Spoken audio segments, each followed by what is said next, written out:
You're listening to the Pace Radio Network here at paceradio.net. The views expressed by the individuals during this broadcast are their own opinions, and they may not be the same as those of their group or other organizations they may be involved with. All medical advice during our broadcast is not a medical opinion and should be checked with your medical physician.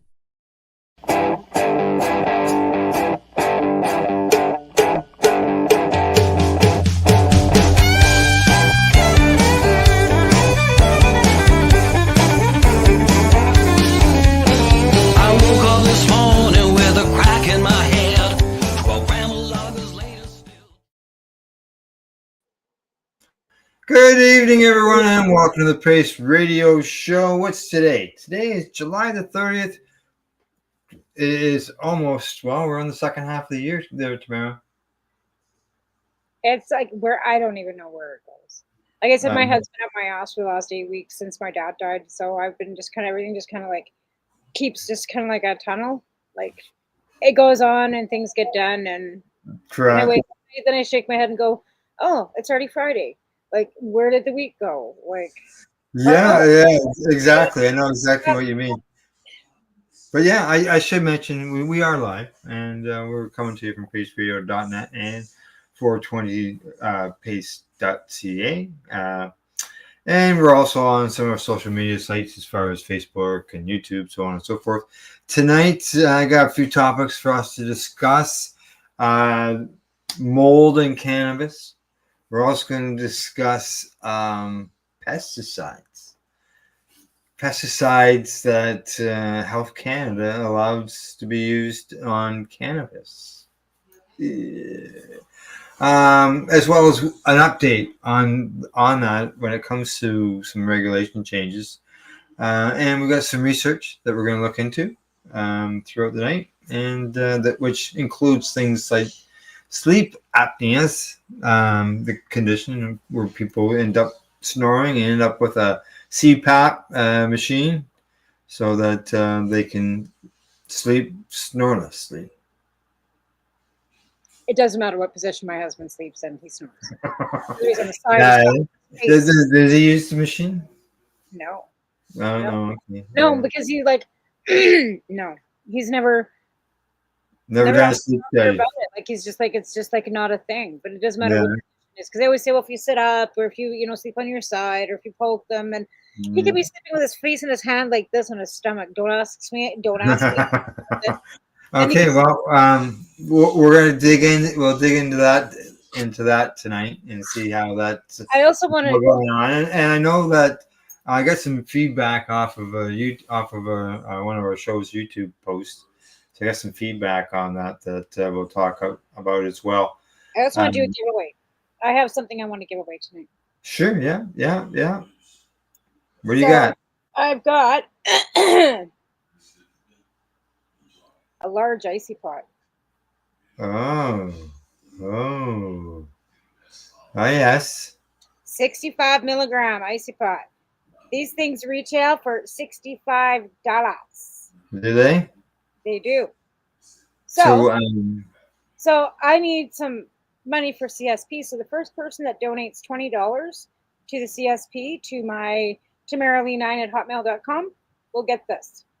Okay, yeah. CSP. You let everybody know what the CSP is. It's chronic substitution program where we help the houseless, addicted folks with free cannabis. So there's no we in it because I don't have a mouse in my pocket. I go out and I hand out free cannabis that's given to me by anonymous donors. I raise money. It's edibles and cannabis. Canadian Lumber is one of my sponsors. I get a free buck of papers. If it's winter, we do toques and mitts and that kind of stuff. And in the summer, we try and give them munchies and some water and that kind of stuff too. But I am in need of some RSO again still, so I can make candy. And I did get some butter donated, which was terrific. But it's been so effing hot, I can't bake right now. Right, it's been yeah. We've been cooking here too. We're roasting here as well. So I'd like to be able to get some candies made, but I need some RSO to do that. And in order to get some RSO, I need some cash. So I figured if anybody would do that, the first $20 will get that. And I've got another one. So if somebody actually donates another $20, I could do 2 giveaways because I have 2 of them here. Again, those retail for $65. It's an amazing award-winning cannabis topical. And if anybody knows anything about Icy Pot, they know. Yeah, exactly. Yeah, Icy Pot's been around for quite a while. 20 years almost. And There you Canada go. no longer exists. She's retired now. So if you can get your hands on this stuff, you're fucking lucky. And I buy mine in a pump bottle that comes in a big pump bottle because I use it a lot. So mine comes in a great big pump, and I pay for that. It's over there, but and that's how I give out samples too, because a lot of times I'll get little, and that pump bottle was able to put samples in the cannabis substitution program stuff as well, right? So that's TamaraLee9@hotmail.com. The first $20 donation, this, and I will even that's including shipping, dudes. So that's another $22 on top. Wow, that's just the $20 just covers the shipping. We could auction it. The highest bidder gets it. Yeah, I'm just letting you know. Yeah, like usually, like you go to the post office and you get the smallest box that you can ship stuff in. It's $20 anywhere in Canada. Yep. So, like I said, you're getting a screaming deal. You pay me $20, I'm going to be giving you that, and then I'm spending that money again on shipping. So, but like I said, I'm looking for money for my CSP or donations or anything. So anybody who's interested, hit me up with that's also my email address. You can also send me an email at that email, or you can send me money, or you can hit me up in Facebook and we can discuss whatever. But I have 2 of these 65 milligram Icy Pots. Yeah. Hit me up. Good stuff. CSP needs money. Like I said, everything I'm doing, all that money goes towards Canada. Not non-greasy, all that type of stuff. No, it's aloe vera based. It's a beautiful lotion.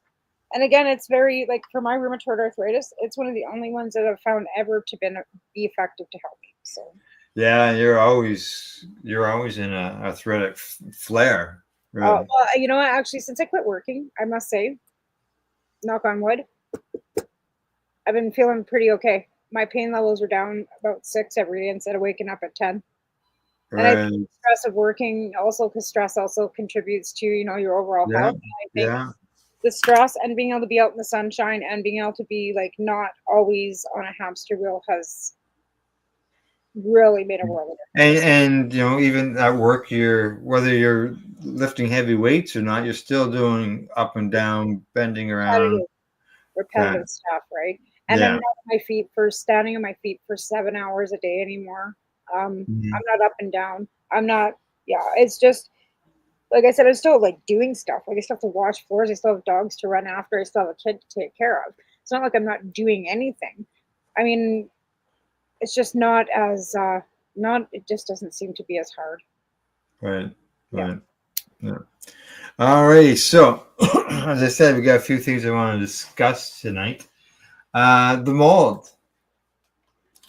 Everybody hates mold when it comes to cannabis. Well, it's not good to smoke it into your lungs, like mold spores. Well, yeah.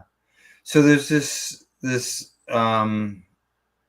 contributor guest column that I read, and the headline on it says that mold in cannabis is not a significant public health risk. What do you think about that? I was surprised. I went, what? We went from being able to cut the mold off our cheese to now not being able to do that because the mold goes through the whole cheese and it's not good for you. Now they're saying it's okay if you smoke it. Well, they're saying if you smoke moldy cannabis, is what it says here. It's not a significant health risk. And what he says here that, let's see, he talks about stone driving and things. It says, when it comes to medical reports from Canada, which analyzed adult use cannabis nationwide in 2018, as well as in the U.S., health orders, so blah, blah, blah. For tactics. I don't understand how they could even say that. Yeah. What it boils down to in this is that for years and years and years before any testing, all that stuff came along, people consumed it. And yet, as we all say, no one's died from smoking of cannabis. That is a fact. So people question, so they're questioning that. Is that over all this time? Now there is something called where did it go? There is some type of fungus. There it is. Aspergillus fungus. And it says it's a lung infection, and it's associated with inhaling cannabis mold spore, with this certain mold spore. But it is extremely rare for people to get it. Hmm. So I was surprised. I guess that makes me feel a little bit better. That means all the moldy buds that I smoked over the years isn't going to kill me. Yeah, I can see. Oh, you smoked that moldy bud, you won't die. Woo! Yeah, I can understand where, because we're both people with an autoimmune condition, right? That there could be problems there, but yeah, I wouldn't have a clue, because the mold could be not visible to our eyes, all that type of stuff, and you can taste it. Like if you got a moldy bud, a lot of times it's got like a dirty basementy taste to it. You can taste it. Like if I smoke a moldy bud, I can taste it, and it's like, oh, this is moldy, and I just, but you can taste it. But it's not always visibly. It's not always visible. Like if it's inside the bud, the bud's inside the bud. You don't see it on the outside. It's inside the bud. Like again, not everybody's looking at their buds with microscopes. No, exactly.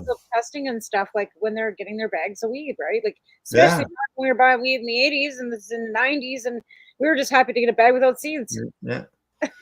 Thanks for the thumbs up, JJ. But yeah, exactly. Like, we're just happy to get a bag of weed without seeds. I know. I was just happy to get one that was dry. But you'd look through it, and sometimes there was buds with mold in it. And I remember the early days when I first started growing, and reaching into the tub, like 6 months later, and pulling out a bag, and it looked like a lack of a better term, just a white fuzzy bun in a bag, I guess. It was just brutal. Holy fuck! Well, we also started putting stuff in jars and stuff. Like we also started curing in glass because we were finding out that plastic was molding our weed. And then we learned by our experiences. You're like, don't put your fucking buds in the freezer. You're gonna knock all the trichomes off it. Well, I keep mine in the freezer, and I'm like, what are you? Yeah, there's degree. Yeah, I looked into that during the winter, and there is some degradation goes on. Yeah, and like you said, there's that. They're frozen, so as soon as you move the bag, your buds are dropping all the trichomes off.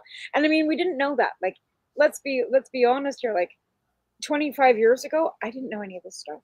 30 years ago, I didn't know any of this stuff. We have learned all these things as being patients with talking to other patients and learning from other patients that grew and learning from other people that had the experience before me, because I didn't know this. And honestly, when we were growing, like in the early 90s and stuff, and like hydroponics and all this stuff, again, the curing process has changed. Like, we didn't know about curing process. We figured if we, just left it out, dried it up, and threw it in a bag, we'd be good.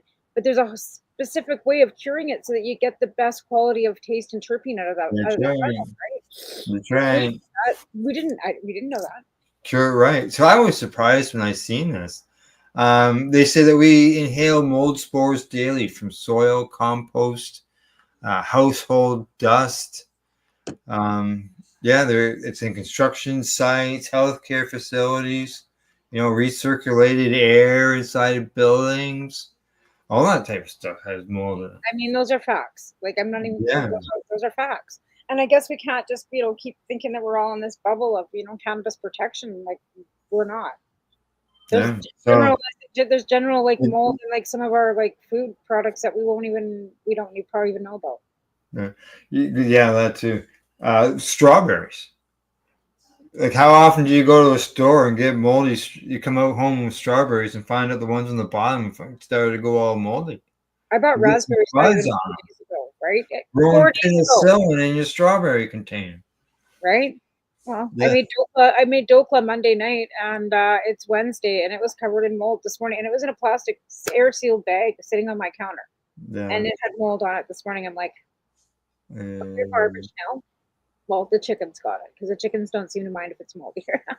Right. It's Yeah, antibiotics. no. Wait, then my birds are getting penicillin. Chickens don't care, and according to this was a write up from a fella. It doesn't have. I don't see his information as far as. He is a cannabis consultant. Anyways, Yeah, there's so much. Like I said, there's so much more information that because of medical use, because we all gathered, because we were a community and we were all sharing our experiences together. We gathered and we shared, and then it was taken to another level and another so many. Even with like the squishing of the fucking shatter and all that stuff, like that all came within the last 15 years that we've been all involved. Oh, I can remember everybody going, "Wow, holy smokes! You can just take a curling iron and you can make your own." Yeah, squish that with flattening irons, right? Yeah, we didn't know any of that, and so blowing it and all these things that came to fruition because that wasn't around back in the days. No, and they were using basically t-shirt presses, right? Like that's what those are. They're like t-shirt presses to make rosin because technically even now in the legal market, exactly extracts, right? I remember the t-shirt presses. Yeah, right. Because people look at it, it's got a bigger square, they could do more, right? But again, this is all people experimenting with their own stuff, growing their own cannabis. Again, like we were talking about, like the mold and stuff. Like, sure, we all had, I'm sure, at one point in time, experiences with bugs or mold or something when we were growing. Yeah. I've experienced it all. And again, with powdery mildew too. Like I remember, getting tips like, oh, you can use, milk and water, spray it on the leaves, right? And I remember giving that advice when I was working at the garden center and was told, don't be giving that advice. It's fucking home remedies. And I'm like, dude, it fucking works. Home remedy or not, it still works. But capital peroxide, it works. Like, why would you not? Because they want you to, they want to sell their product, right? They want to sell their product. But different strains do have different strengths when it comes to the molds and powdery mildew and stuff like that. And some strains just have it in their genetics, and there's no way of getting around it. Yeah. So no, one dirty mama. So it takes. Stuff keeps coming back and back and back. Like herpes. I've stopped growing some strains because of powder. Yeah. I mean, if some of the Kush strains, right? Like they're really. Yeah. And I'm wondering if that's what happened with the blueberry Kush, because we used to get blueberry Kush all the time too, and I can't find that anywhere either. Sour Diesel, another one I can never find anymore either, right? So you noticed the same thing I did that as well. The Kushes can end up some powdery mildew quickly. No matter what, no matter how many fans you run, no matter how clean the room is, no matter how often, we baked our fucking soil the 1 year because we were so convinced that it was the fucking dirt. Alvin would take sheets of fucking dirt in the oven at 200 degrees until it was all and then put it into a bucket. We did everything. Oh, I must really reek the house out. Putting your Pro-Mix in the oven. Yep. He did. Because he was convinced it was in the fucking soil. It didn't matter where he bought the soil. He didn't matter what fucking it was in the soil. So we baked fucking for 3 days. We baked soil. 3 days? Well, yeah, because we had 3 big bales. We had fucking 200 plants. Oh. I'm not kidding. We did everything. Wow. No fires? What's that? No fires? I'm just thinking Pro-Mix, it does have little wood chips and wood chunks. We didn't with 200 degrees. It wasn't a high degree. Just enough. If there, I'll tell you, we didn't have any fucking bugs in it though either. Right? No. Right? No bugs. And then, like I said, no micro life left in it. No, nothing. But he swore by that. You can bake the fucking dirt. Bake them fuckers out. So, anyways, he did we still ended up with fucking some mold on the one strain. And it was during this time, we're using the same strain of cannabis growing. Yeah. Same mom, same everything. And we figured, and we figured it was something in the environment. We didn't, and then we did a little A lot of more people go to humidity and lack of wind we had and 6 fans breeze. going in there. Like there was it was Yeah. like 4 fans, intake, outtake. Like I mean, we did. He Yeah. bleached, he painted, he just. Anyway, yeah. Needless to Yeah. say, that was the last time we grew that pink kush, and we never had mold again on anything else. But we also never had bugs either. Well, there's two. There's the environment, and because the one year I think that's where I got it from because it was all outside on the ground in the weeds. It's here too. Like I've got it on my tiger on my. And it's just there's lots of plants out there. They're just regular outdoor plants that do get powdery mildew on them, and well, it was bad here for everything had it on it for a while because it was so hot with no but there's no humidity. Like there was no. That was the funny thing. We're getting powdery mildew on stuff when there's no humidity. Yeah. Right. I'm gonna say that report though was on mold and not mildew. But, right. Difference. Yeah. Yeah. We're talking mold spores in the bud and smoking it and consuming it rather than just on the plant leaf itself. Right. Right. Okay. We're gonna switch one more topic, and then when we come back from the break, we're going to be talking about the pesticides and Health Canada. That could be a bit of a long conversation, so I don't want to start it right before we go to break. But I see that when it comes to cannabis sales in Canada, got a new record for the month of May. Oh. On the legal end of things, and this is only the legal stores. Just think about all the legacy stores, all the indigenous stores, right. We're on top of this, right? So they're talking close to $500 million for the month. So that's a few bucks. Where's the money? I know. I've seen some other people ask the same question. I thought, that's good. We need more people asking that. We have an MP actually or an MLA, sorry, in Kamloops. Okay. The provincial government where the money was going, why it wasn't being filtered, because we were always told that it was. Yes, I remember we talked about this. Right? Yeah. Right. BC made it so the legislation doesn't include the municipalities that opted in, which we assumed that they would, which they should be. And which is recommended also from the federal government, I believe. Healthcare and education is what they told this MLA, and I'm going, it's awfully funny. I don't see any teachers with huge raises in the healthcare. I mean, sure, we've had 700 doctors apply to come to British Columbia to work from the United States. Great. Are you giving them raises?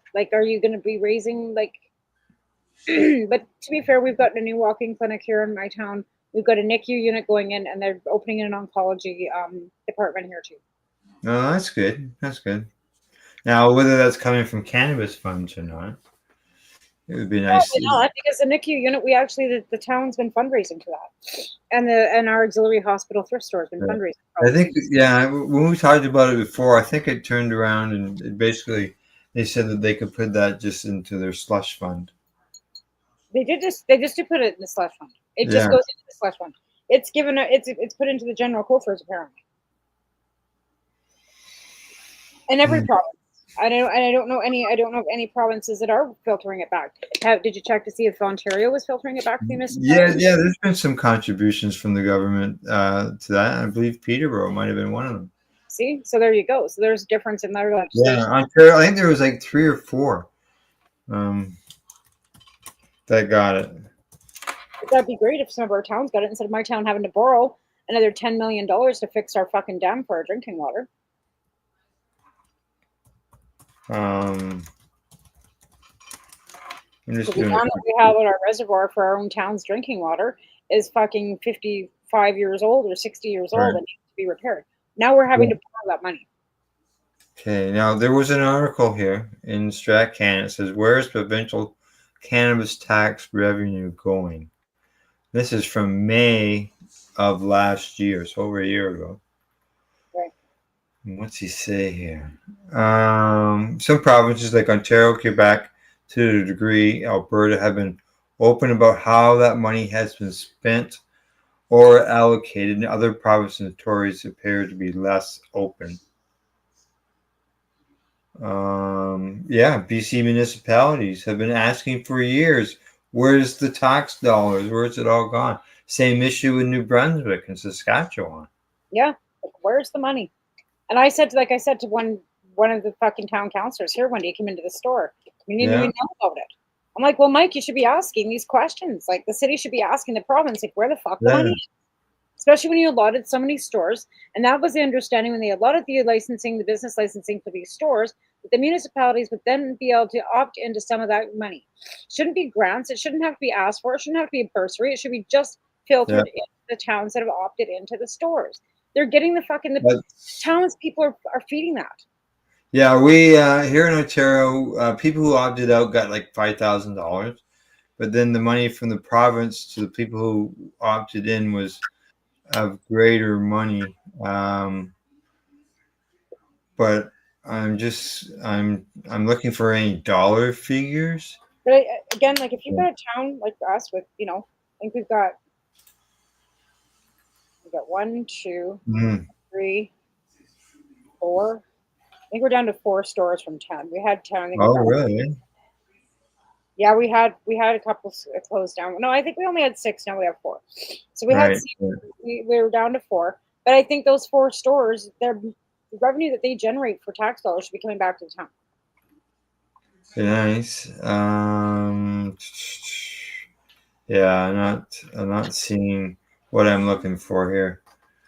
But that would take somebody in the city council, these city councilors, to holding the government to their feet to the fire and saying, like, why are we having to borrow money for our fucking infrastructure when you guys are making all this money off cannabis taxation?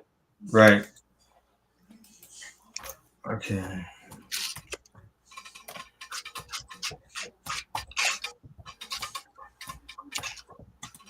One more search, see if I can find something. Isn't Google a lovely thing? I actually was asking it some questions yesterday and found some great answers that I don't think a lot of people know about the criminal records either. Okay.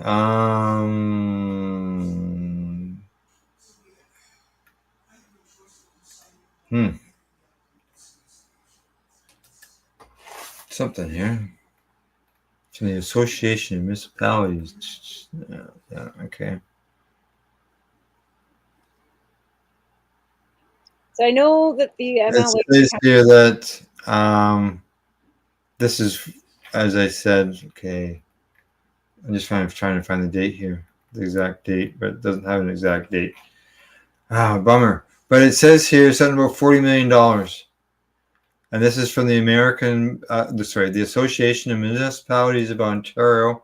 And it says our members appreciate the government's commitment for the $40 million from the federal excise tax over the next 2 years. Unfortunately, I just can't find the date on that's a lot of $40 million. And Ontario's, like, let's face it, GDP per capita, Ontario is the largest contributor to Canada's corporate, right? Yeah. Alberta likes to think that they are, but they're if you've ever driven across Ontario, it takes you 24 hours to do so. Well, like I said, it's not even the size or proportion of it. The population. There was a thing last night I was watching. It showed the contributing factors on a pie chart on CBC. I think it was on the contributing provinces per capita to the Canadian coffers. Ontario and Quebec are the highest fucking contributors. Alberta's the third, and then British Columbia. Yeah. Like, so Alberta can get fucking bent. They're not the highest fucking contributing, GDP in Canada. They're not. Oil and fucking agriculture. Cannabis, agricultural crop makes those numbers go up. That fake pen gives me a bit of. What do you got on the end? I got a box hot. What do you got? Oh, I got a gelato number 41. Oh yeah. And it's from 1964. 1964. I haven't been able to get their stuff lately here. Yeah. No added distillates and no added terpenes. It just says. That's what I think about 1964. Same with these These don't have any added terpenes or anything either. Taven doesn't like them. Like, he just doesn't care for that. So I found that the one I had terpenes added to it. The box top. It Depends was on if you get the flavor ones or not. a These are 2 grammer. flavored, yeah, Yeah. non-flavored. Like I don't want no peach, and I don't want no cherry. I just want Right. Yeah. Well, that's the nice thing about this. These. yeah, So no botanical terpenes or not. nothing. Yeah. Nothing. don't like Nothing. Nothing added. That's. Yeah, no, I don't want the botanical terpenes. I think it just makes it taste fake, and then I'm putting stuff in my lungs that I really don't know. Yeah. I agree on the fake taste, but I'm looking at terpenes or terpenes, but But they're some people botanical. But they're botanical. What does that mean? they're Botanical. flower. It's a I flower. know, but I mean, what's peach botanical? It's when it says added flavor agents. What the fuck is a flavor agent? Is what I say. I don't want nothing added. I just want. And does it gone through the burn test that is required for pesticides? But we'll get more into that when we get back from break, because as I said, It's a good topic. we're gonna talk pesticides. All right. Alrighty. All right. So, you're watching the Pace Radio Show. We're live here at paceradio.net and 420pace.ca. And I got to find the right spot. Here we go. Yeah, it's changed. It changed the format. Okay, here we go. Bye-bye. You're listening to the Pace Radio Network here at paceradio.net. Campbellford Lifestyle Shop. Open Monday to Friday from 10 till 7 p.m. or by chance. Check out our flags, our t-shirts, plus our hats, and look of that supply of rolling papers, plus much more. We've got bongs and your favorite herbal vaporizers. Look at all the incense we have, as well as for those who collect knives, check out these knives in our collection. And while you're here, stop in to see Shay at the piercing room, where you can get poked by Shay. Daily deals, check them out. Campbellford Lifestyle Shop, 17 Bridge Street West, Campbellford, Ontario. What do you find at paceradio.net? People advocating cannabis education.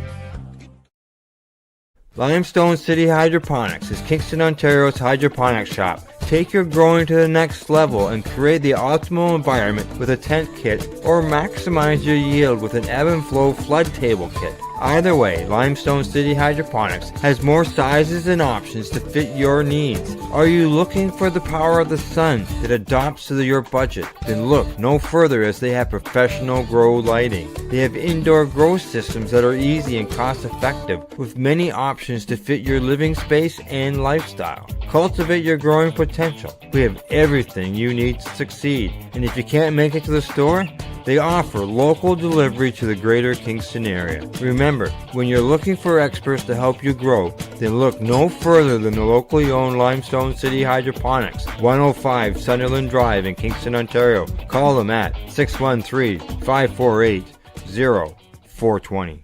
Rerolled Saturdays. Check it out. Nothing but non-stop cannabis and psychedelic programming. Find it at 420pace.ca. You're listening to the Pace Radio Network here at paceradio.net. All right, we're back. We're live. You're with the Pace Radio Show, and Nobody's haven't gotten the money. so you explain this again? So we need some donations for the cranberry substitution program. So this is a 65 milligram of Icy Pot, which is a beautiful award-winning topical that comes from CanaMed. If anybody wants to get this, they have to donate minimum $20 to the cannabis substitution program, and I will ship it to you. So the first person, I've got 2 of them, or whoever wants to start donating to this, minimum $20, and I will send it out to you, deliver it in town locally or whatever. But This all proceeds will go to the Cranbrook Cannabis Substitution Program. Okay, there we go.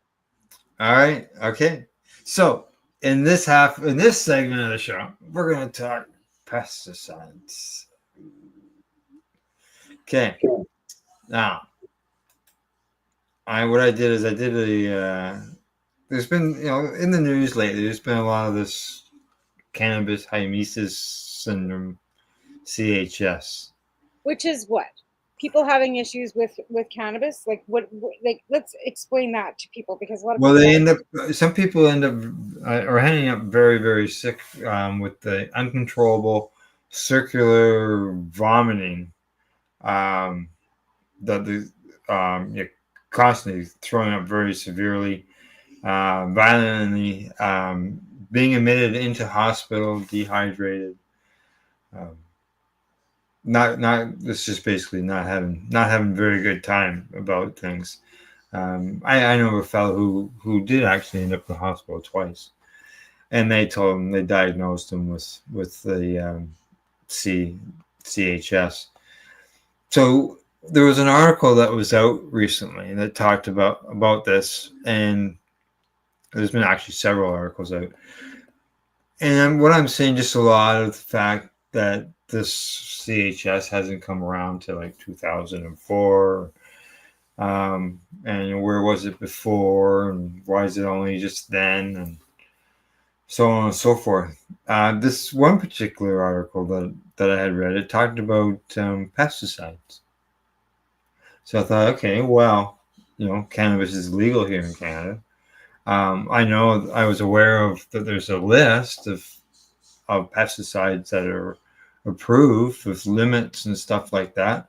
So after that, reading that article during our news broadcast, Psychedelics and Cannabis Educational News, I went looking for that list.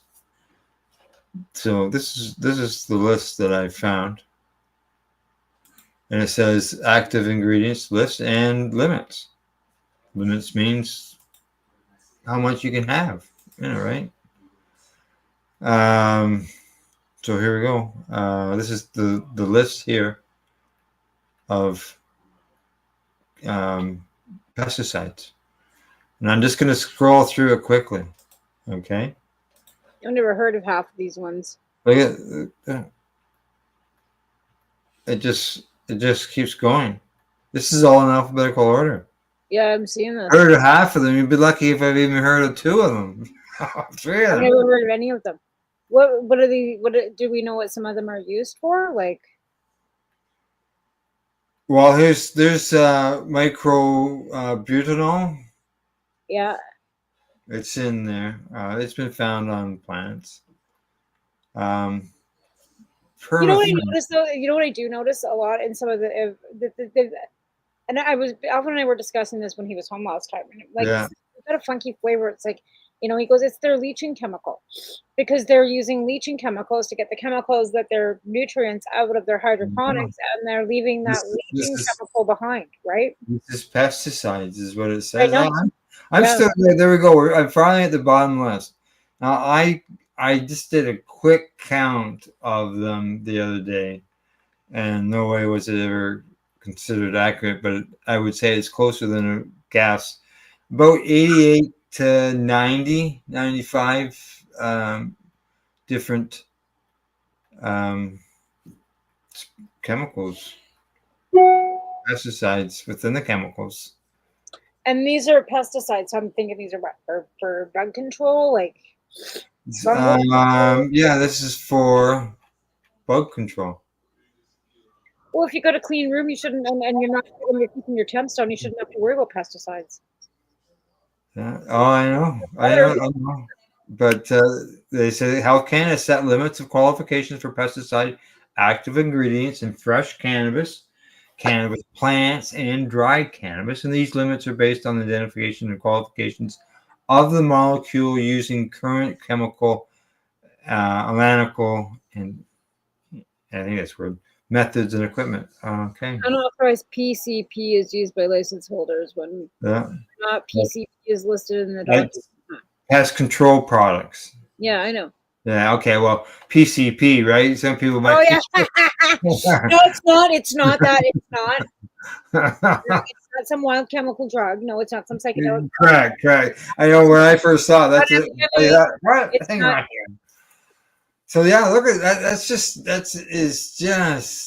a Unbelievable. huge list of pesticides. Now they're, as I said, cannabis oil. It's different ways, different amounts. But again, like I have to ask, you have to ask yourself, like, if you've got a clean room and you're keeping your temperatures down, why in the hell do you use these anyways? Okay. Now another thing I'm going to say is that there's this list that I've got here. It's an older list. So being it's an older list, what's been added to it? Things been taken off. Or added to it, or you know what I mean? Yeah. So, but this gives you an idea, and then you start thinking, well, we're seeing an increase in the CHS. Were people consuming all these different traces of pesticides? I don't know. Before that, Right. And again, if nobody brought this to anybody's attention, would we know? Yeah. Now I know of a guy way back when that he got sick all the time and got in the shower. Always had a shower. Back then, there wasn't anything called CHS. They suspected it was something else, but who knows? And I know that there's a possibility that person was possibly consuming pesticides in their cannabis. So. Yeah, unfortunately. And again, before legalization, I mean, this is the list that they're allowed to use. Who knows what they were using on? Well, yeah. And again, exactly. And like I said, we had such a bad rap before the Allard case, right? When we could actually prove that the mold and stuff in these houses, and these were like not medical growers that were doing this. People were growing medically in their own homes. They didn't want mold and spores and mildew and all this stuff in their houses. Why we weren't throwing, topsoil in the middle of our living rooms and growing dirt, like growing plants in the middle of a fucking living room. Like they tried to proceed and tell the courts, and that this is what we were doing, right? Destroying houses and all these things, right? It just it's just flabbergasting at the misinformation that did come out when we were in that Allard case. How many lies that were being told by the Crown, I wouldn't say the government per se, because they were just being fed up what the police were telling them. So what I did is I decided to do a search on one of these words, and so I went into it. Took me into Wikipedia, and it's acephate. I'm gonna say is what it is. Acephate. What is that? Yeah, it's a it is an organ phosphate foliar and soil insecticide for moderate persistence with residential or residual systematic activity. Okay.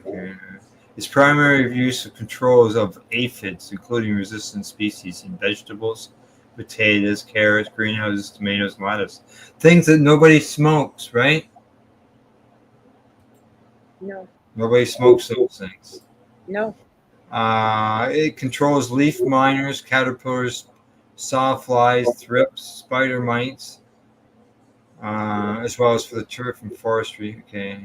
So just keeping your temperatures down. It's effective at destroying imported fire ants. What are you growing? It's none of these growers are growing out. A lot of these growers are growing outside. It's sold as a soluble powder, as an emulsifiable concentrates, as pressurized aerosol cans, right? Yeah. And in tree injection systems. Now, as of 2012, the EPA no longer allows the usage of this acephate on green beans grown in the United States, and the EU classifies it as an Annex III substance, meaning that it meets the requirements to be considered a health and environment hazard. Interesting. Yeah. Yet they're okay. That's only one. Okay. Here you go. Just put this on your plants. We don't mind. It's okay. Now, like the amounts are small. They're all small numbers, but just the fact that it's there. Why would they keep that? Why would they, if they've got these warnings on them in different countries, why are they even accessible here? Yeah, I don't know. So yeah, it's just nasty. It's. I'm gonna stick that in the chat. Hey. And like I said, it is an older list. I'm sure it's been updated. Hopefully, it has been. Where that is, I'm not sure. It's unbelievable the stuff that, like I said, even certain things that they allow in our foods and stuff too. Like, I don't know. Thank you.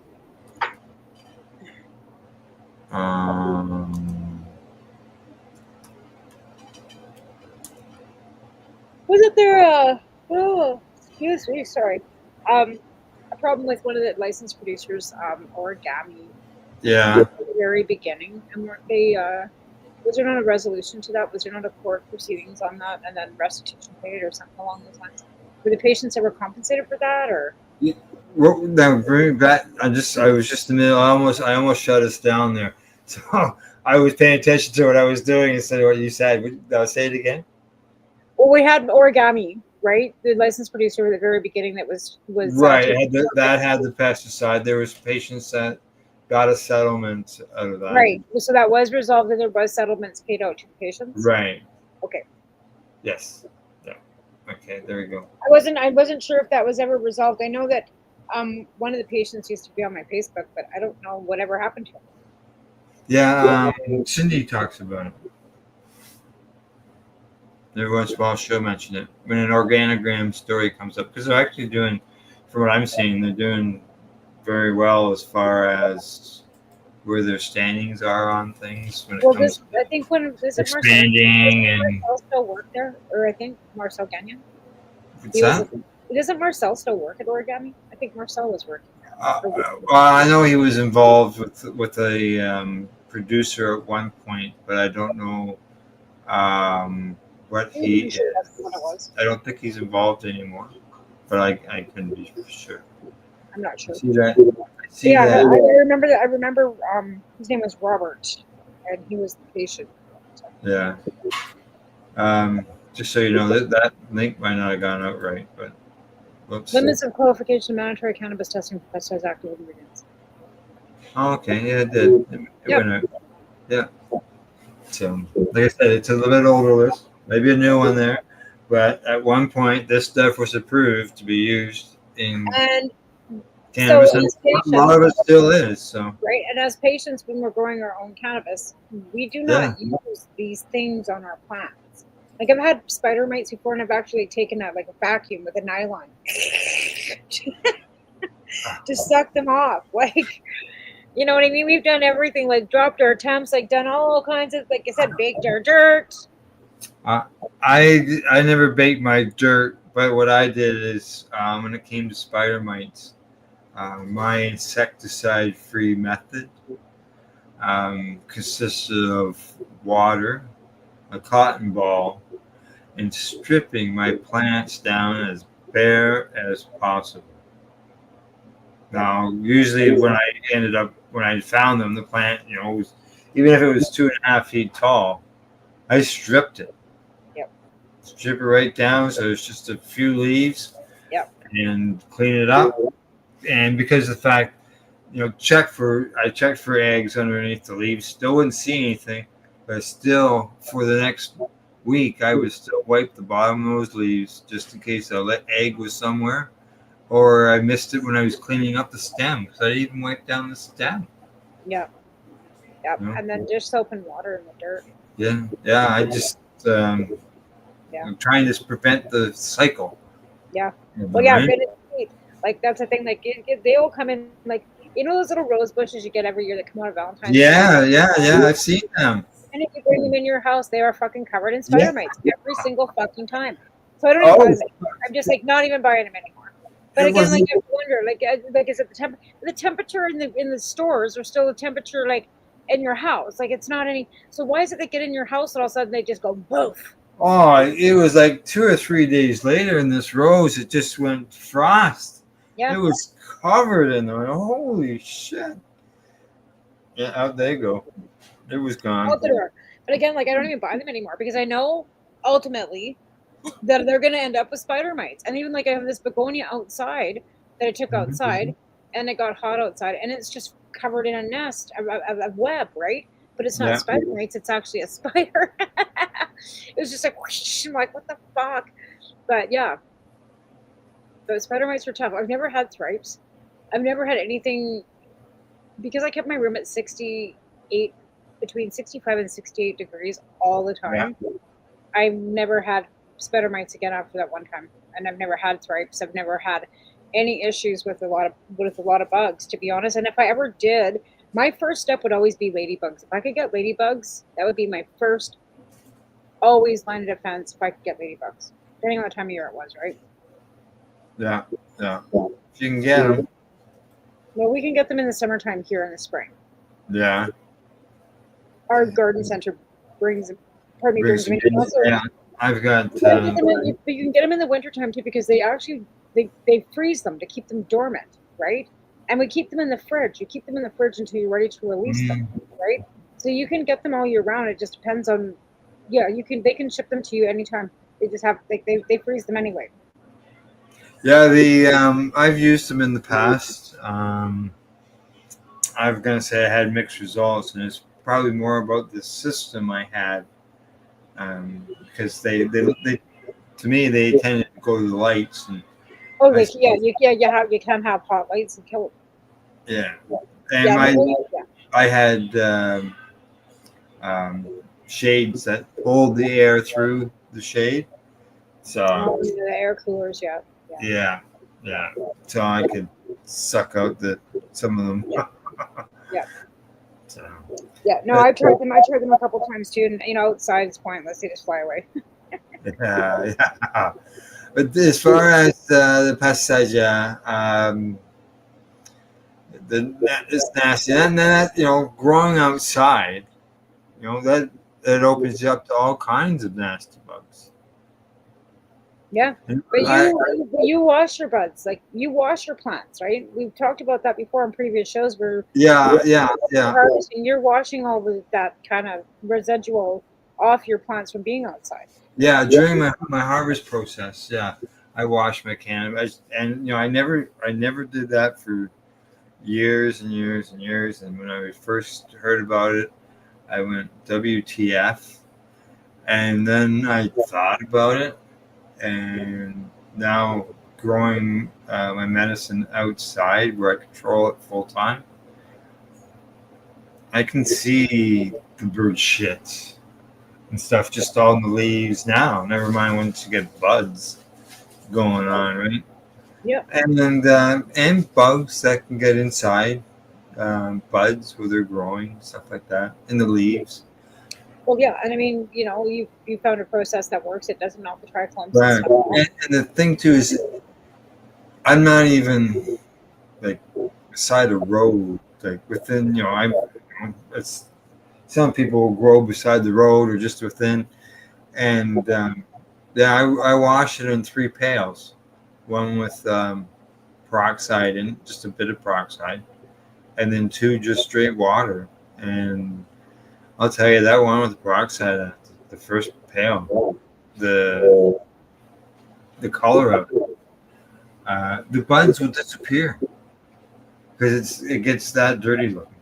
You can take a bud and stick it down, and you can't even see it. Yeah. And I thought, holy crap! Now, do you change the water for every plant, or do you just use Yeah. the same? No, it takes. I would have to do one plant in stages. Yeah. Right. Or I do the bottom half and then I do the top half, or I did it in 3s, right? So. Right. Yeah. Well, yeah, because you grow bonsais. They were they were huge. healthy size I last imagine year. they're doing pretty well right now too. They went in. They went in late this year. Yeah. But they're still happy and still growing, and they may not be 8 feet tall this year, but that's fine. I can't reach 8 feet.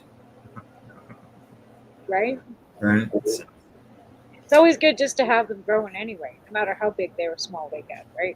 Like that's what I miss. Like I don't have anything growing this year. Like I tried several times. I pulled out the bag of seeds again, looked at it again yesterday, and went, I don't even want to even fucking bother till I get my room built. Like once my house is renovated, I got a room built, I will get back at it. But right now, Yeah. Now, I mentioned before the break too that there's been some new updated guidance on pesticides, and this is the Pest Management Regulatory Agency, and they published new guidance documents this month.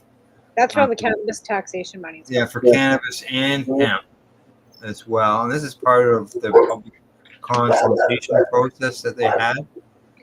And it says, given that dried or fresh cannabis and industrial hemp treated with pesticides can be smoked or vaped, the PMRA requires assessment of exposure to pesticide residues through inhalation. In addition to dietary, occupational, and residential exposures, this means companies must perform pyrolysis studies. These studies help identify any potential harmful byproducts that might form when insecticide residues on treated plants are burned, like during smoking or vaping. And it says this guidance specifically covers inhalation and dietary risks of pesticides used on cannabis and industrial hemp crops. And they say that the PMRA acknowledges the unique inhalation risks associated with these products. Wow. I wonder if they're using these products like as preventative all the time. Like, are they misting their rooms? Is this why there's a guideline for it? Like, is this something that they're doing on a preventative to make sure that they don't have these issues? Like, I'd be curious to know is why they're so often. Yeah, I would. You know what I mean? Like, why are they having to be so like keep repeating on these regulatory issues? Because are they regularly using them? Well, obviously the industry, when depending, if you're growing inside stuff like that, those people with large industrial gardens could end up with, pests because of the fact that there's so many plants for them to watch over and so on and so forth. They're bringing stuff in, they end up with them. So. Well, the thing is that all of them do. If their quarantine rooms are kept clean, and there are people that are, because I mean, like, they have to be showering when they get there. They have to be changing their clothes, putting on the hazmat suits, doing all these things to make sure that they're leaving all the elements. Like even when we worked in the French fry plant, we had to do that, right? Because they don't want you bringing in anything into the plant, right, at all, right? No, I know it's toe from so that you can't bring any elements in. Like you're not allowed to take your boots out of the fucking plant. Like you're not allowed, like, you know what I mean? Like I'm just wondering if their restrictions are more based on that regulatory than worrying about this regulatory. You know what I mean? Like I don't know. Like, well, those are ones that are approved. So, but are they? Yeah. Is there enough consumption of them in order to do damage? I don't know. I read the information on that one, and it said that the EU doesn't recommend it being used. Right? Like that's what I mean. Like, why are we even giving them access to being able to use it? Yeah. Like, why is it even available in our country if the EU doesn't even recognize it as being, consumable? Like, and usually our restrictions in Canada are a lot stricter than even the EU is. Yeah, yet here we're putting it on, but they were putting it on cannabis that, they're allowed to put it on cannabis, but they're using it not, we don't know that. But they're allowed to put that on. It is just trace amounts. But again, that cannabis could be used to be made into edibles that people could be consuming internally. It might not just be smokable. Yeah, and well, that's some of the testing, as I just read off there. that's some of the testing that is required that they do oil Before you testing. use that, yeah. Yeah. So Oh, that's good. I mean, I'm glad that they're making good to tests. see. Yeah, exactly. That's what I thought. It's good that they do require those testings. Let's just hope, and it's only because of based on the stuff that we see in the news. We know labs can have problems. Right? So, Well, we do. We know that there's always a leak, a lack of something. There's always like shortage of staff. There's so many things. there's numbers that are wrong. There's a big thing Oh, I going know on. that. I've lived that experience myself with numbers Yeah. being wrong and end up, with a, yeah. Anyway, Yeah. All right. I see it's break time again. Top of the hour. All right.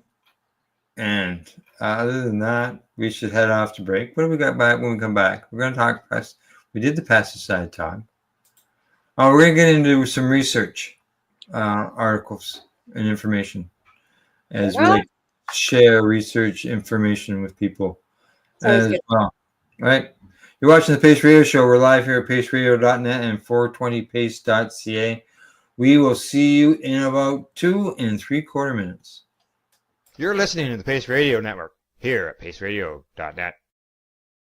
Campbellford Lifestyle Shop. Open Monday to Friday from 10 till 7 p.m. or by chance. Check out our flags, our t-shirts, plus our hats. And look of that supply of rolling papers, plus much more. We've got bongs and your favorite herbal vaporizers. Look at all the incense we have, as well as for those who collect knives, check out these knives in our collection. And while you're here, stop in to see Shay at the piercing room, where you can get poked by Shay. Daily deals, check them out. Campbellford Lifestyle Shop, 17 Bridge Street West, Campbellford, Ontario.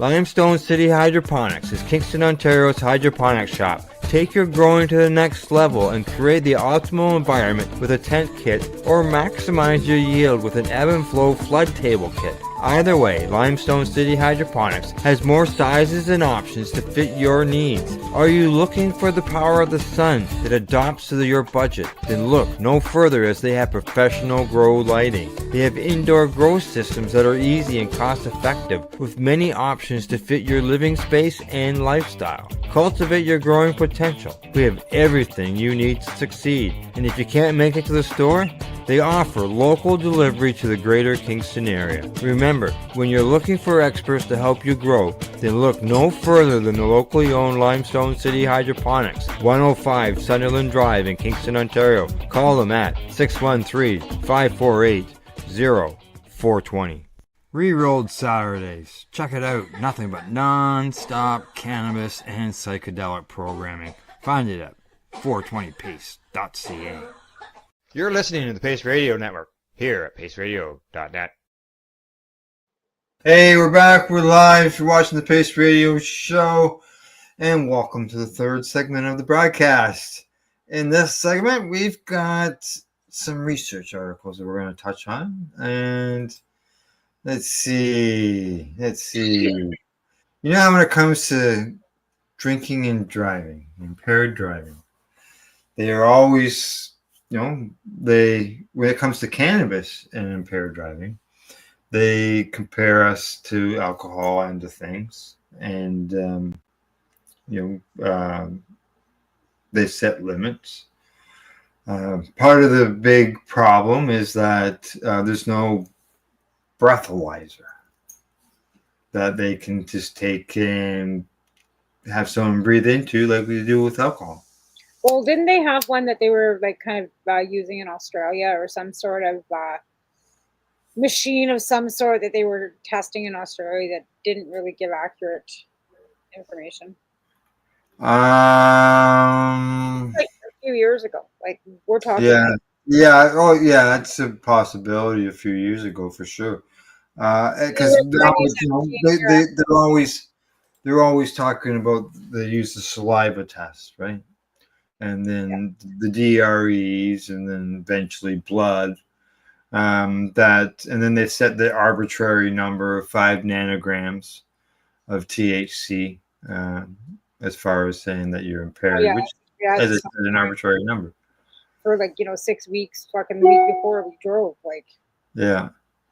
Now, this report that I've got here says that the researchers have claimed that they have the first ever detection of cannabinoids in human breath after the use of cannabis edibles. Never mind smoking. This is just the edible end of things. And what do they say? Of limits course, people. they say more research is necessary, of Well, course. again, like it limits people because like here we have you can go to a bar, you can go and have dinner and a drink. You Yeah. can you can, but you can't go and have an infused dinner because then you couldn't drive because you've had like a bowl of soup Mm. with maybe like 2 drops of THC in it. Like what were the limitations? Like so again, they're demonizing the fact that usage of any amount of cannabis is immediate impairment when it's Well, not. most patients who consume cannabis would wake up with more than 5 nanograms of THC in their blood on a regular basis. I would. In Oh, fact, yeah. I had to have a drug test when I worked at H&R Transport, and they told H&R that there was so much THC in my blood that they've never seen that much. And it's like, yeah, because I consume it on a daily basis. This is back Yeah. like early '90s before patients and all these things, right? And I was like, dude, I don't drink. I smoke cannabis. And yeah, I go home and I smoke a joint or two at night every Mhm. day. Yeah. As a drug addict. As a drug addict. Oh my god. Yeah. So in this research, they said that they took breath samples of the participants were collected before and after ingesting the THC infused edible, which subjects were asked to bring in themselves. The products ranged in strength from 5 milligrams to 100 milligrams of THC, though the report notes the amounts were not independently verified. Okay. Were they homemade bagels? They said that a collection was done using 2 different methods, one described as an aerosol device and the other as a condensed device. Samples were taken before ingestion and at the 3 time points, which were 47 minutes, 92 minutes, and 180 minutes afterwards. And they were asked to refrain from inhaling any cannabis for hours beforehand.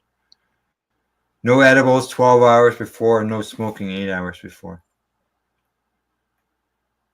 Let's see. And this was to use a like detector. This is what Yeah. the whole THC detected in breath samples from 27 of the 29 participants were edible ingested, ranging from trace amounts to greater than 0.4 nanograms. Yeah. interesting. Yeah, the finding detectable before cannabis use shows how challenging it is to interrupt a single THC. This is the fact that they pick it up in the breath. After you're eating it. Yeah, after you're eating it. Like, what's this thing machine like when it comes to smoking? But if they can detect it in your breath after you've eaten it because you've consumed it, so it's coming in, it's coming in from the inside. So your breath is going to continue to Yeah, emit that, right? Where smoking goes in the lungs and then comes out, it's not the same consumption, yeah. Now right? they say, It's yeah. going to go into your whole digestive system, your blood and everything, like with edibles, right? It's different. Okay, it says that of the 29 participants in the study, 19 showed a significant increase in THC concentration after edible ingestion at any of the 3 post-use time points. 4 showed no change, and 6 showed a significant decrease in THC after the edible use. What? Apparently their cannabinoid system needed that THC, so they just ate it all up. Yeah. And well, it's gone. Yeah. Well, yeah, like where did it go? It was already gone. Yeah, it was there at the beginning, but it was gone in the end. Yeah, it showed a decrease. It showed a decrease in levels. So they don't want that test, because then it means that it's showing that you can actually like consume and get away with, They say here breath samples from 2/3 of the participants in this study showed an increase in THC concentration after cannabis ingestion, but the remaining 1/3 are not necessarily inconsistent with the hypothesis that recent cannabis use can be detected in the breath, regardless of the mode of use. So that would rule out smoking too. Okay. Yeah, I don't know how they're going to come up with something that, you brush your teeth, maybe, unless you ate. See, you took those edibles, but they weren't able to eat or drink anything after they consumed that edible, right? It was somebody consumed or ate something else after that edible. Then are you going to still be able to detect that? That's what, people don't, I guess, what you drink in your alcohol. But if they just focus on a detector that's just smoke related, they won't catch all those people who are eating gummies and chocolate bars and cookies and all the other edibles. But they're not going to be able to catch it anyway until they're going to have to somehow come up with some way to be able to legally take your blood. Because in reality, and even then, you're not going to be able to tell whether somebody consumed a week ago or that minute, because of the difference in. Yeah, but isn't the procedure now where if they do the test out on the road, like they can do your walking test, all that stuff. They do the saliva test out on the road. They can do the DRE or bring you into the DRE in the police station. And I believe their I'm thinking the DRE can order some blood, but I don't know. I don't think I understand it's been defeated in courts in the past with the alcohol thing. Yeah, you but can. I don't know of it being challenged in the. No, because nobody in Canada has ever been impaired that badly with cannabis for anybody to be able to detect it. Well, I've seen people charged with cannabis and driving, or impaired by drugs. So sorry, it just says impaired by drugs. So I'm just assuming, and if they've been caught with cannabis close to the driver, I just don't see anybody that impaired by cannabis to be able to detect it, unless they're like driving. Like, I don't know any. I sit here. I've smoked how many joints through this whole. Oh, I know. Well, I can see you and me. All that's now, but a newbie. I've got several people that don't smoke that much, that don't even they smoke one joint. They're going to sleep. They want to go and eat. They want to go to bed. That's as far as they get. They're tired.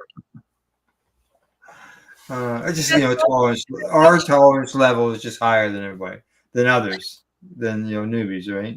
That's a possibility too. But again, like I said, I know several people that smoke recreational, medicinally, some that barely smoke at all, and the ones that barely smoke at all, it's like, no, I can't smoke until it's bedtime because I'll be sleeping, and I know it will. Most people that again, we're not talking teenagers. I'm not talking. Again, I just don't see it. Yeah. Now they say here in 2023, a federally funded study concluded that evidence does not support the idea that detecting THC in breath as a single measurement could reliably indicate recent cannabis use. I could brush my teeth 100 times and then leave the house. Prove it. Yeah. I'm sure you're actually watching me do this. Yeah. Oh, okay. And then I'd still fucking deny it. You're looking at when you're talking about. They say here, okay, they say ultimately there may not be a way to assess impairment from THC like we do with for alcohol. One complication is that if you have chronic users versus infrequent users, they have very different concentrations correlated to different effects. So the same effect level, if you will be correlated with a very different concentration of THC in the blood of a chronic user versus an infrequent user. Impairment of alcohol and impairment of cannabis are two separate things. Two completely different You things. cannot compare them. And again, I would not get behind the wheel if I even had one drink. I just will not, because I am not saying that I'm impaired, but I know because I'm small that if I had to blow into one of them fucking little machines, that if it's a possibility with one consumption of one alcoholic drink, because of my body weight, I may blow over that 0.04 that they've now set the limit for, right? Because they lowered that barrier down too.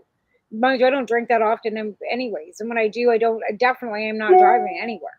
Like I haven't had a drink of alcohol in over 22 years. So I found these lovely little things at Safeway, and they're virgin vodka or the virgin beer Caesars. Oh, so there's no alcohol in the beer? No alcohol in them, but it tastes like a Caesar with a little bit shot of beer in it. And they're super good, and they're alcohol free. Oh, that's good. That's good. The virgin drink. I still have that Caesar that I'm craving, and it's got no booze in it. Yeah. So there you go. Still working on breathalyzers, and even a federally government study says that. And that's where all our cannabis taxation's going. This is the U.S. That was a U.S. report, just so you know. But again, it's probably in Canada too. And they're trying to. They're working on. Harms in it. Yeah, and I'm sure that at some point somebody will come up with something, but whether how reliable it is, who knows? Well, we're going on year 8, and they haven't come up with nothing yet. Yeah. Okay. Now here's. Hasn't fallen. Now at the beginning of the show, we're going to finish off the way we started the show, and that was when I mentioned about sleep apnea and cannabis. All right, and they say this one's report here says that the biggest study ever done on cannabis for sleep apnea just got published, and it shocked big pharma is what it says. Now, goes on to say within the article, that Minnesota state investigators analyzed 3,100 patients of sleep apnea who were enrolled in a medical cannabis program.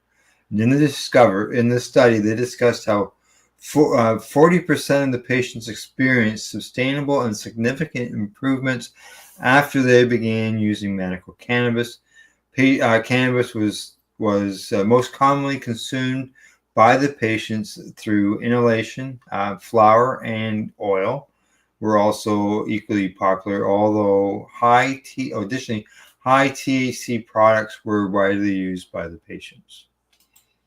So 40%. Now, I think that we had that on a news broadcast for Psychedelics Campus Education and News recently. And somebody commented that it didn't help their hubby or their partner because they just keep snoring away logs all night long. It sort of sounded like you know. So it said 40%. So maybe that person who commented on YouTube was part of the 60%, right? I'm not saying it doesn't work for everybody. No. But again, like we've said numerous times, it doesn't work for everybody for certain things. Yeah. Right? It works for other people for other things. And what it might work for me, but it might not work for you. And what might not work for you might work for me. Right? So again, I never say it's right or wrong. It's just that everybody's different, right? There's no right or wrong. It's just that we're all different. And that's, They said the state investigators asked the patients to complete self-evaluations to assess their symptoms and if there were any changes. And they explained that patients experienced significant improvements in their sleep within 4 months of beginning the treatment and were able to maintain the sleep improvement for an additional 4 months. So you're looking at 8 months. Maybe Alvin's beyond the 8 months. I don't know. Maybe it doesn't go that long. I don't know. Well, like I said, he doesn't have any problem falling asleep. No. Sleep in 2 minutes flat. Like he can be here laying next to me sawing logs, and I'm like battling, 3 hours later, and then he's snoring for 2 of them, right? So But if someone is snoring, does that automatically mean that they have sleep apnea? I don't know. I That's snore too. I'm sure I do, and I've caught myself snoring on the couch as I'm watching TV at yeah. night. Again, like I don't know. I don't But know yeah, if that's like maybe one side effect of it, but again, I don't know. I don't know. yeah, yeah. I've And never this looked is, into it because I'm waking up 16 times a night anyway. So yeah.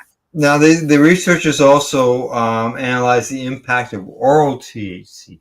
Mind you, they did not use baked goods or anything like that. They used dronabinol, so they used Right. synthetic.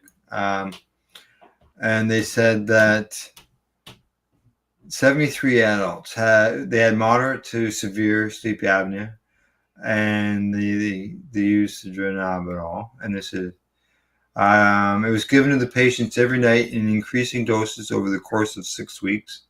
And according to the patients, the use of it before going to bed was effective in reducing the intensity of the symptoms while also helping to contribute to sleepiness. Right. So Well, like people have found some benefits to it. well, if I want to sleep, I just buy sativa.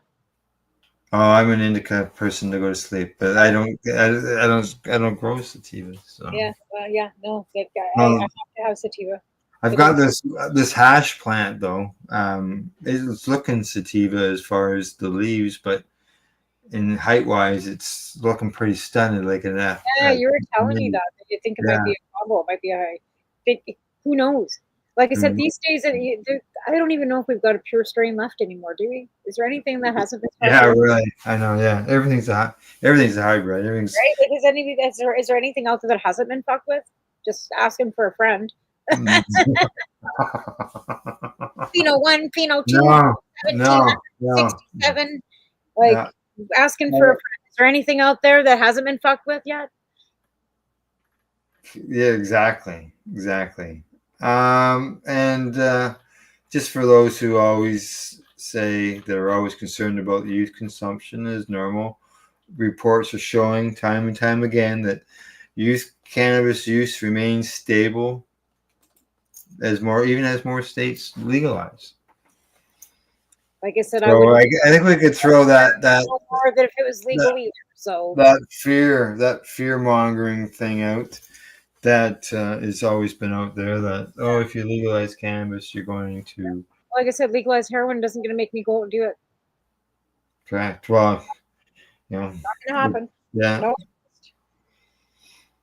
I think So people are gonna do it whether it's legal or not. So we did. correct. People get access to it. Yep. So yeah, the kids the sky has not fallen in on that. No many Um, pennies today. yeah, they mentioned overuse cannabis use from stable or declining trends among younger Americans between the age of 12 and 20. It's a new 4-year low actually. Yeah. So yeah, you can see it I can see it here on the chart. Yeah. Well, and I've got my theory on that because they've got no access, so now they're using different drugs because they have access to them on the street, and that's why we're losing our youth because they've got access to other drugs because we need to regulate them all and get them all off the streets because now they can get meth and fentanyl and other things that are way cheaper and way easier to access because we legalized cannabis. Yeah. So yeah, that's like I said, that's my theory why why the consumption of youth has gone down because they have no access. They're using other drugs. Other stuff instead, which obviously hasn't had very good results. No. Yeah. I know of some younger people who have passed on. You read about it in the local paper or you see it on Facebook that someone's passed, and it's And they're always young, and that's the thing. Yeah, they're really young, and that's the saddest part. And again, like why we need to legalize and regulate them all.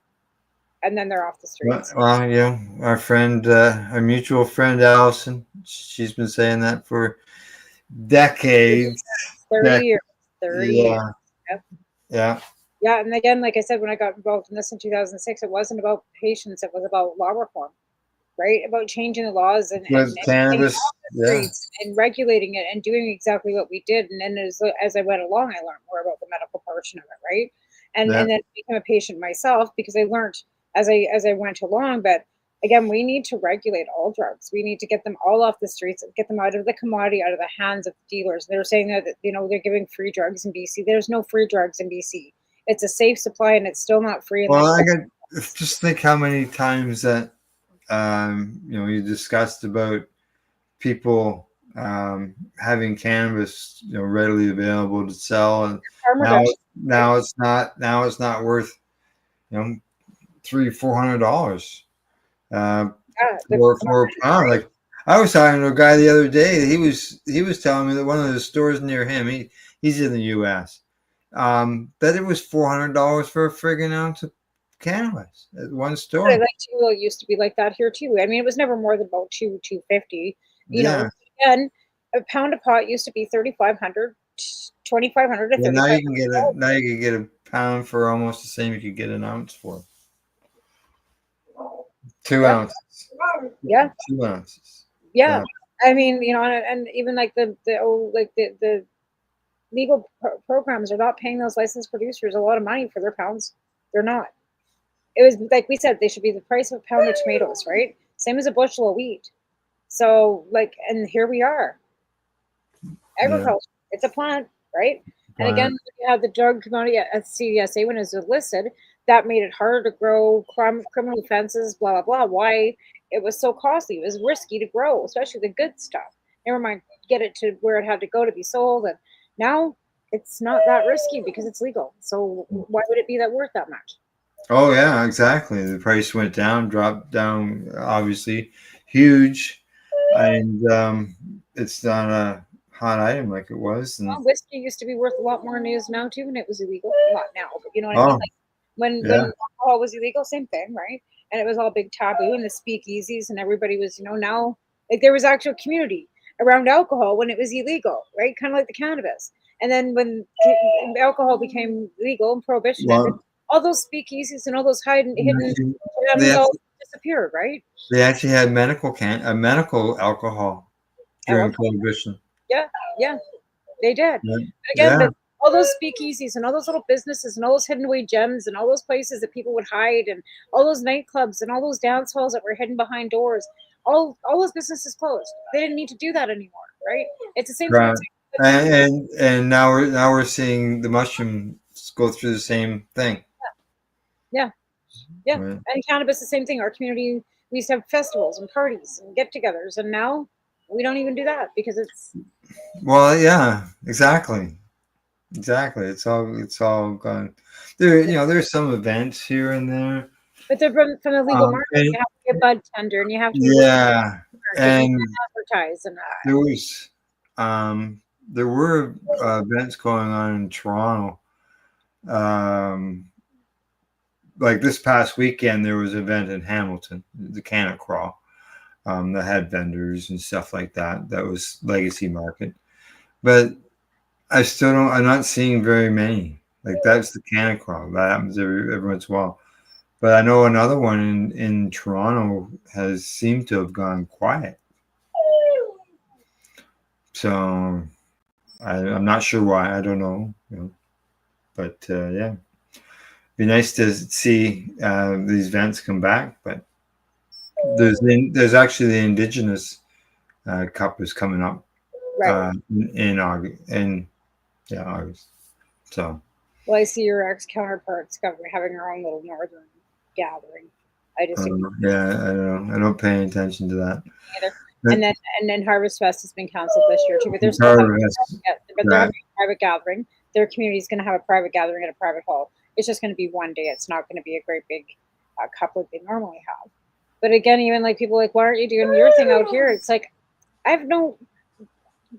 Who's gonna pay for it? Like, well, yeah. Right? Yeah. So, Alrighty. Well, I see it's the bottom of the hour. Did you want to throw out that icy pot there Yes. again in case you get, somebody Yeah. might send you Somebody might see money this after the show? right? So this is a 65-gram icy pot, the largest one you can get. And I am going to throw this out there. I will ship it to you. It's the first person that sends me $20. This is worth $65 retail. I will ship it. And if you want to donate more, but all the proceeds, I've got 2 of these, will go to the cannabis substitution program in Cranbrook because we need RSO to make candy. So icy pot retails for $65. Tamara9@hotmail.com. Come on, folks. You know you want it. There you go. All right. Anything else before I No. sign this off? No, because this dog's like gonna get I can hear it. hi in here. I hear him earlier. All right. Tamara and I will be back next week after us tonight. I don't know if Newbie and Doobie's on tonight or not, but tomorrow morning, 10 o'clock, catch me and Cindy with psychedelics and cannabis educational news. We're live at 10 a.m. Eastern time.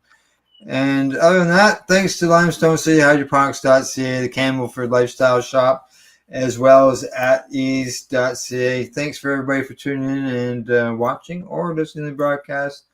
Other than that, good night, and we will see you later. Bye-bye. Yay.